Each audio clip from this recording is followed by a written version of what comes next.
আসসালামু আলাইকুম। আপনারা স্ক্রিনে যে ওষুধটি দেখতে পাচ্ছেন, ওষুধটির নাম হলো ইজেক্স 5% ক্রিম। এটি সাধারণত দুইটি ফর্মে পাওয়া যায়, একটি হচ্ছে ইজেক্স 5% ক্রিম এবং অন্যটি হলো ইজেক্স 5% অয়েনমেন্ট। ইজেক্স ক্রিম এবং ইজেক্স অয়েনমেন্ট এর বর্তমান বাজার মূল্য বা এমআরপি হলো 75 টাকা।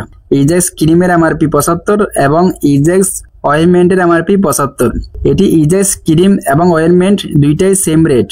এটি মূলত যে সকল রোগের ক্ষেত্রে চিকিৎসকরা রোগীদের প্রেসক্রিপশন করে থাকেন সেটি হলো, এটি মূলত eczema, allergic dermatitis, napkin rash সহ পোকার কামড় ও বহিকর্ণের প্রদাহে নির্দেশিত। এছাড়াও চুলকানি, ত্বকের দাগ দূর করতে নির্দেশিত এবং ছোট বাচ্চাদের ডাইপার পরানোর পর লাল র্যাশ হলে সেক্ষেত্রেও এটি নির্দেশিত। এটি চিকিৎসকরা প্রেসক্রিপশন করে থাকেন। এই হলো ওষুধটির মূল কাজ। এবার আসুন এটি ব্যবহার করার নিয়ম কি জানব। ইজেক্স 5% ক্রিম, এটি ব্যবহার করার নিয়ম হলো, ইজেক্স ক্রিম দিনে 4 বার আক্রান্ত স্থানে প্রয়োগ করতে হবে।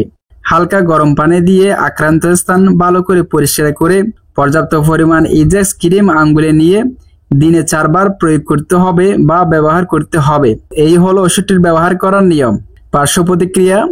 এই ওষুধের পার্শ্ব প্রতিক্রিয়া হলো, ত্বকে জ্বালা পোড়া হতে পারে, চুলকানি, লাল ভাব ও ত্বকের রং গাঢ় হতে পারে, চোখে জ্বালাপোড়া হতে পারে, ত্বকের রঙে পরিবর্তন দেখা যেতে পারে। এবার আসুন সতর্কতা ও সতর্কবাণী। ত্বকীয় প্রদাহ যেমন ভাইরাসের দ্বারা, যেমন হারপিস সিমপ্লেক্স, চিকেন পক্স, ছত্রাক দ্বারা যেমন ক্যান্ডিডিয়াসিস, টিনিয়া অথবা ব্যাকটেরিয়া দ্বারা যেমন ইম্পিটিগো এবং প্রস্তুতিগুলির প্রতি অতি সংবেদনশীলতার ক্ষেত্রে এটি ব্যবহার করা যাবে না। মুখে কিংবা চোখের পাতায় এটি ব্যবহারের ক্ষেত্রে সতর্ক থাকতে হবে যাতে ক্রিম চোখের ভিতরে প্রবেশ না করে। প্রতি নির্দেশনা। এই ওষুধটির উপাদানের প্রতি অতি সংবেদনশীলতা রোগীদের ক্ষেত্রে এটি প্রতি নির্দেশিত। গর্ভাবস্থা এবং স্তন্যদানকালে এর ব্যবহার। গর্ভাবস্থায় এবং স্তন্যদানকালে এর ব্যবহার এখনো সুনিশ্চিত কোনো তথ্য পাওয়া যায়নি। অতএব গর্ভাবস্থায় এবং স্তন্যদানকালে এটি চিকিৎসকের পরামর্শ নিয়ে ব্যবহার করতে হবে। চিকিৎসকের পরামর্শ নিয়ে ইজেক্স 5% ক্রিম এটি ব্যবহার করা উচিত। তো এই ছিল আজকের ভিডিও।